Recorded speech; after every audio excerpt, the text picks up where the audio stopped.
आपका स्वागत है। कृपया वीडियो को पूरा देखें, अपने कमेंट्स दें, सब्सक्राइब करें और अधिक से अधिक शेयर करें। ज्योतिष सीखने के लिए संपर्क करें। धन्यवाद। तो आज हम लोग राहु और केतु के बारे में चर्चा करेंगे। इसके पहले हम लोगों ने सूर्य, चंद्र, मंगल, बुध, बृहस्पति, शुक्र और शनि किन किन घरों में, किन किन राशियों में उच्च के होते हैं और किन राशियों में नीच के होते हैं, उनके बारे में चर्चा कर ली है।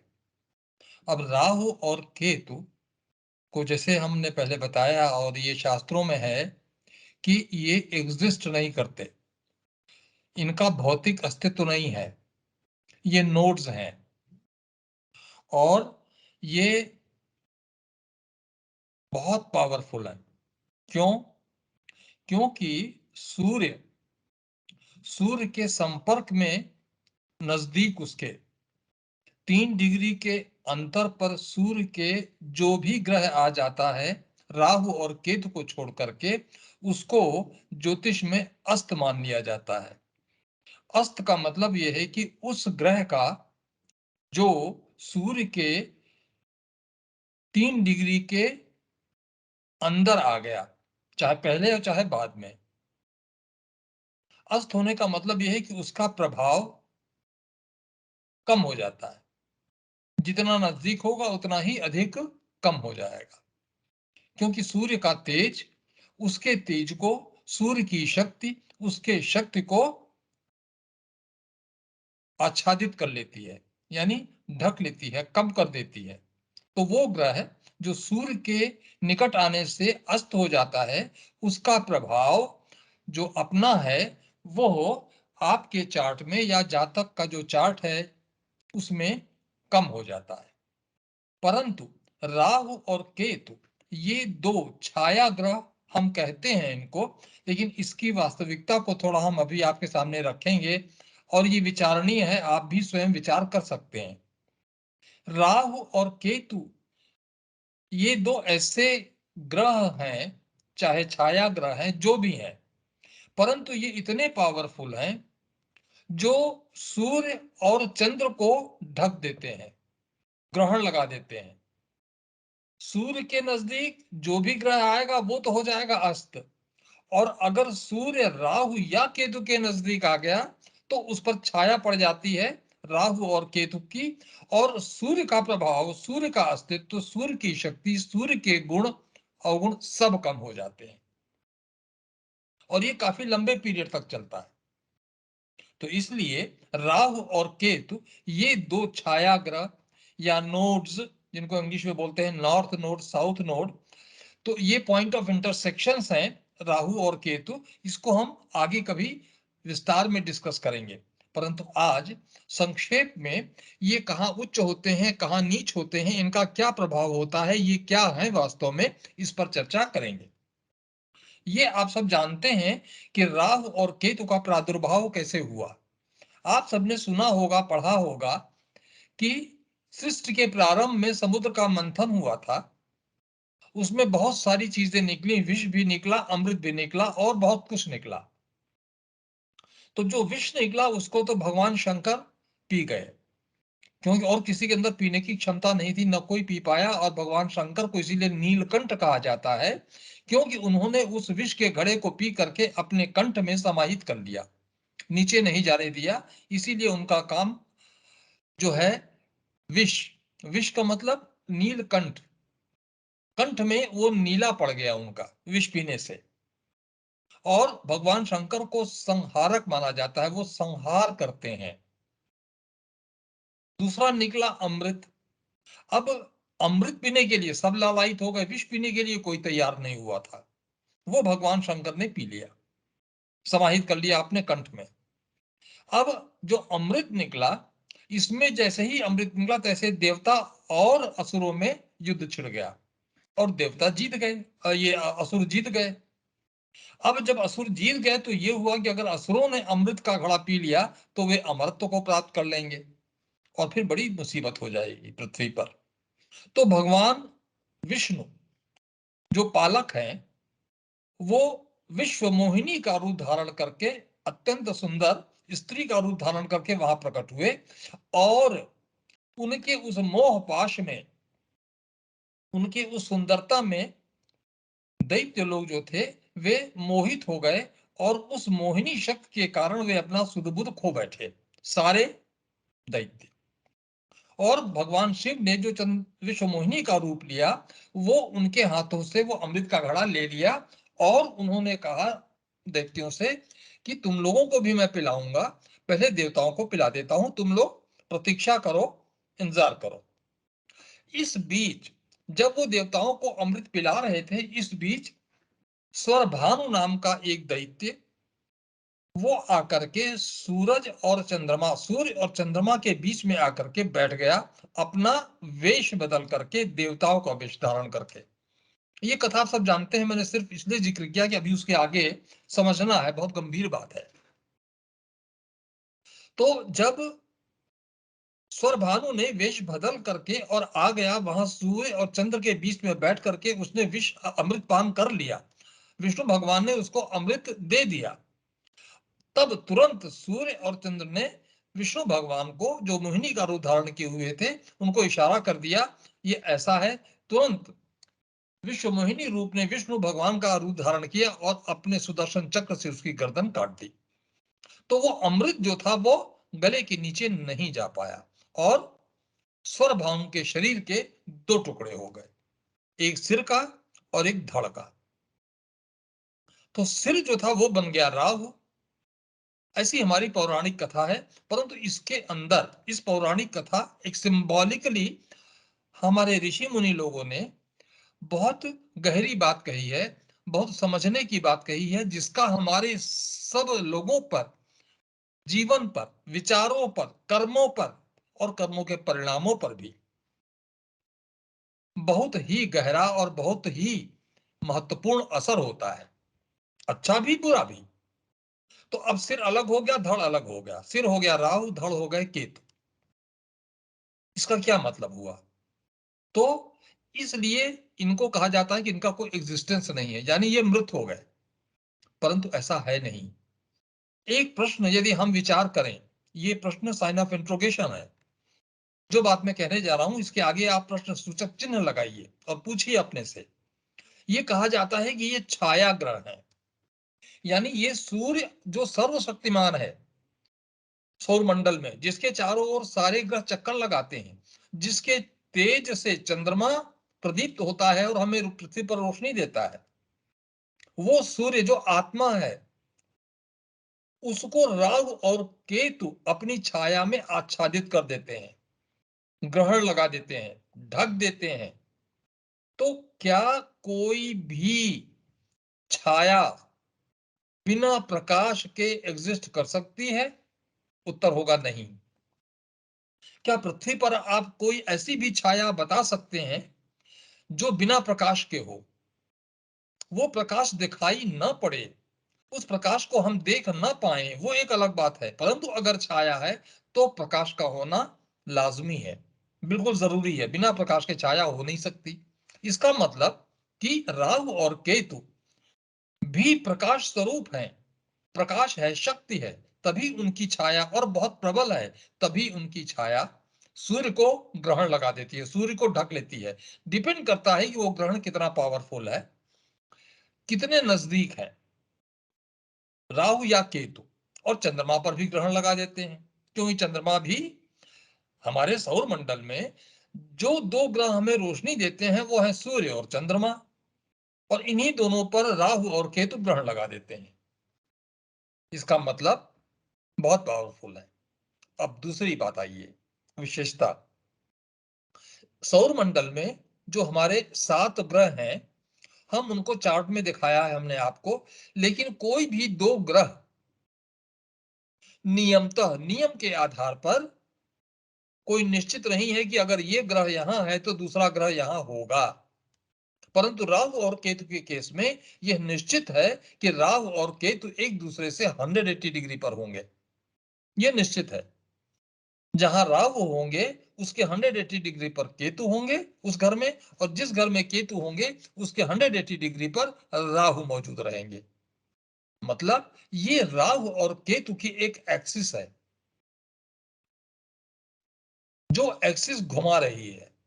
हम सब मनुष्यों को, हम सभी मनुष्य व्यक्तिगत रूप में राहु और केतु के एक्सिस में सारे जीवन झूलते रहते हैं।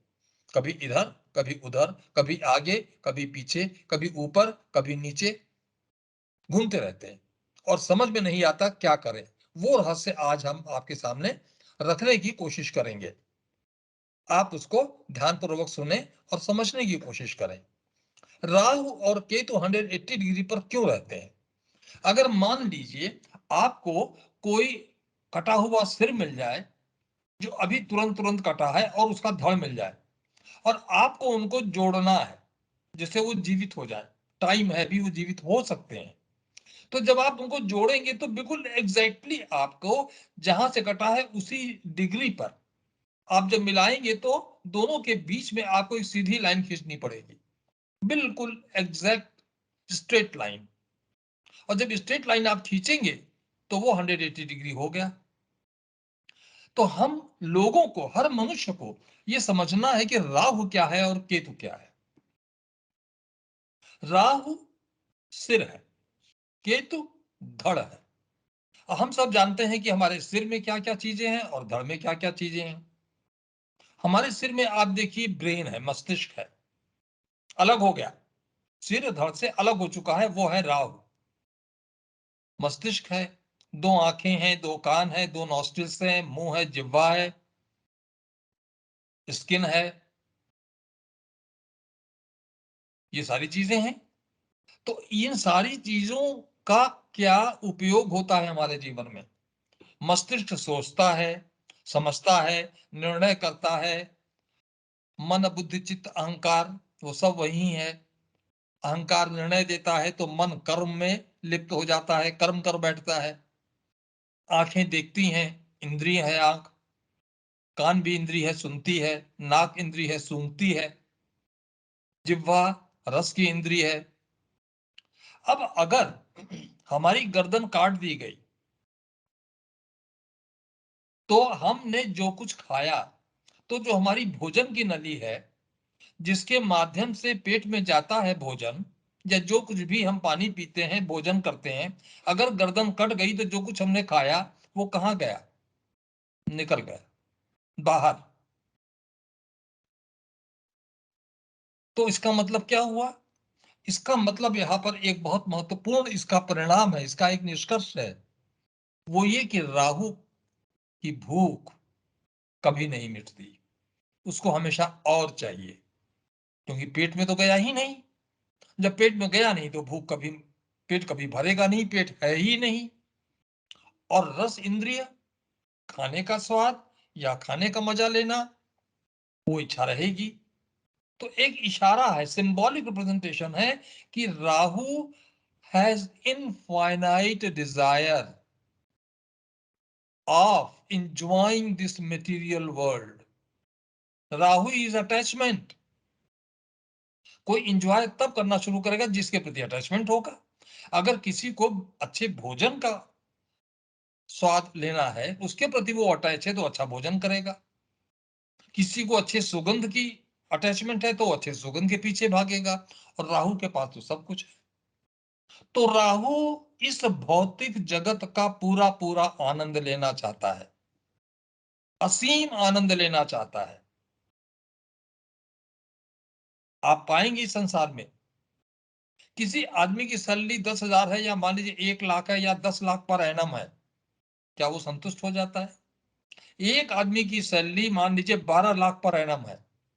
दूसरी तरफ ऐसे भी लोग हैं जिनकी सैलरी 60 लाख पर एनम है। और लोग भी हैं जो बड़े बड़ी कंपनी के सीईओ हैं, उनकी सैलरी उससे भी ज्यादा है, लेकिन कोई भी सेटिस्फाइड नहीं है। जिसको जितना मिल रहा है उसको पूछिए, उसको और चाहिए, उसको और चाहिए। इतने बड़े बड़े businessman, the person who is the richest person of the world, क्या उसको शांति मिल गई पैसे से? क्या वो आराम कर रहा है कि बहुत हो गया मेरे पास? उसको भी और चाहिए।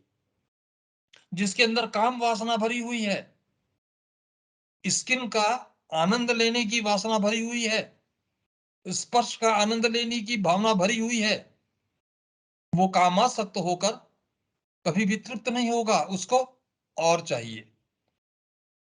जिसको अच्छे भोजन की इच्छा है, वो और अच्छा भोजन करना चाहता है। अच्छे दृश्य देखने की इच्छा है, उसका पेट कभी नहीं भरेगा अच्छा दृश्य देख करके। तो राहु इज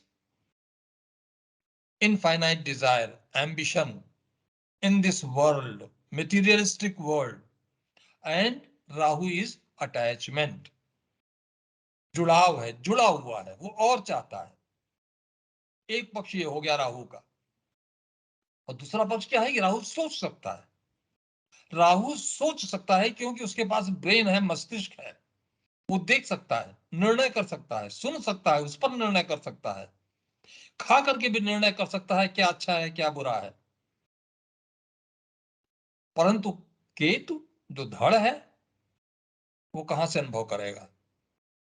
उसके पास अनुभव करने के लिए कोई इंद्रिय नहीं है, क्योंकि सारी इंद्रियों की जो शक्ति है, जो नर्व्स है, नर्वस सिस्टम हमारी, वो तो ब्रेन में रह गया, वो राहु के पास चला गया। तो केतु क्या कर रहा है? एक प्रकार से तड़प रहा है। पेट है, खा नहीं सकता, भूख लगी है उसको, भूखा है। तो केतु क्या हो गया? डिटैचमेंट हो गया। वो डिटैच हो गया, उसको अब लगता है संसार में कुछ नहीं है, भूखा है, परेशान है। अब तीसरे पक्ष में आते हैं। तीसरा पक्ष क्या है? जब हमने आपको प्रारंभ में बिल्कुल ज्योतिष का सार बताने की कोशिश की थी, उस समय मैंने आपसे बताया था कि पहला घर कालपुरुष कुंडली में धर्म, अर्थ, काम और मोक्ष। शुरुआत होती है धर्म से, अंत होता है मोक्ष में। बीच में ये राहु है, अर्थ और काम, धर्म और मोक्ष केतु है। क्यों? इसलिए कि जब मनुष्य को आत्मज्ञान होता है, जब मनुष्य को आत्मज्ञान होता है, तो आत्मज्ञान होने के बाद जिसको हम कहते हैं कुंडलिनी जागृत होना, सुना होगा आप सबने। तो कुंडलिनी कहां स्थापित है? कुंडलिनी नाभि में स्थापित है। तो नाभि किसके पास है? नाभि है केतु के पास। तो केतु धर्म वहां से उठती है, कुंडलिनी जागृत होती है। तब उसके बाद कुंडलिनी नाभि के अंदर, शरीर के अंदर अदृश्य रूप में स्थित है, शक्ति है, ऊर्जा है, ज्ञान है, आत्म तत्व है। तो वहां से कुंडलिनी जागृत होकर के जब उठती है, और कुंडलिनी कहां स्थित है? केतु के अंदर है। जागृत होकर के फिर वो सीधे उठती है, और यदि मनुष्य जीवित है तो वो जाकर के अंत होता है ब्रह्म रंध्र में, जो सिर का टॉप है। आप लोगों ने देखा होगा, अगर आप में से किसी ने देखा हो, मुझे लगता है आप में से कुछ ने देखा होगा कि जिस समय बच्चा पैदा होता है, तो कुछ समय तक, हो सकता है, मुझे भी ठीक नहीं मालूम, 1 साल, 1.5 साल, 2 साल, 6 महीने, 8 महीने, कुछ समय तक उसके जो सिर है, उसके टॉप में आप देखेंगे तो वहां हड्डी नहीं होती है, वहां स्किन होती है बस। वो अगर आप छुएंगे तो वो अंदर धंसती है। धीरे धीरे करके जो जो बड़ा होता जाता है बच्चा, वहां पर हड्डी आ जाती है। वो जो बच्चा पैदा होता है, तो उस पर जो टॉप पे, सिर के टॉप पे बिल्कुल जो वो स्थान है, एक छोटा सा, जहां सिर्फ स्किन है, स्कल में स्किन है, वहां एक तरीके का होल महसूस होगा आपको जब आप ऊपर से दबाएंगे, वो है ब्रह्मरंध्र। तो कुंडलिनी जागृत होती है नाभि के पास से, और वो ज्ञान, वो वहां तक जाता है ब्रह्मरंध्र तक। तो हमारा धर्म और हमारा मोक्ष हमारा कैसे पूरा होगा? जब राहु और केतु मिलेंगे। इसीलिए राहु और केतु 180 डिग्री पर रहते हैं, एक दूसरे को देखते रहते हैं, सीधे सीधे। आप आंख सीधी कीजिए तो कहां दिखाई पड़ेगा? 180 डिग्री।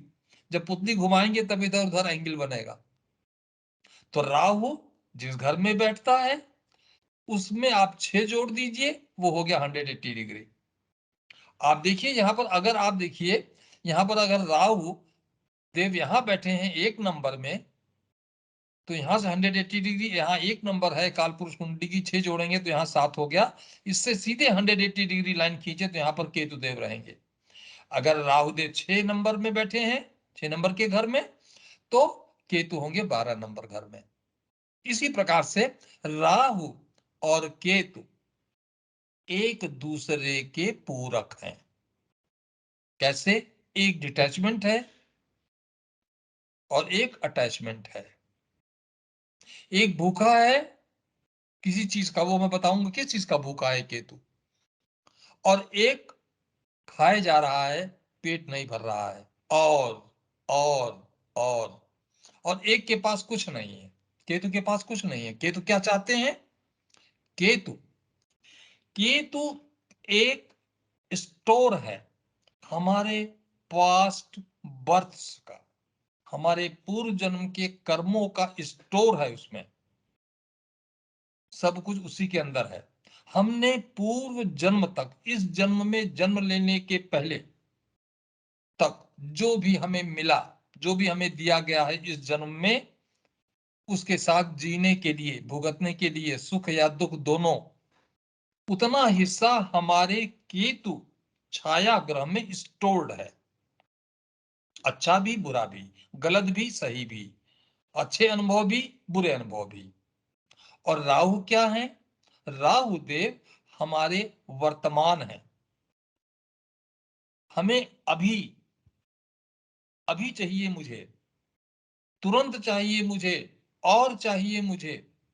और आज के युग में, इस कलयुग में, ये जो और की प्रवृत्ति है, और ये प्रवृत्ति इस समय कलयुग में इस पृथ्वी पर बहुत अधिक बढ़ गई है। इसलिए इस कलयुग में, आज के समय में राहु का बाहुल्य है। ये जो मीडिया है, ये जो कम्युनिकेशन के साधन इतने बढ़ गए हैं, ये क्या है? और हमें अभी बात करनी है उनसे, अभी हमारा पैसा वहां पहुंच जाए, अभी वहां से हमारा पैसा यहाँ आ जाए, अभी ये हो जाए, अभी वो हो जाए। तो ये सारा क्या है? ये राहु का है। और आप समझ गए होंगे मेरा भाव। और केतु, केतु है डिटैचमेंट।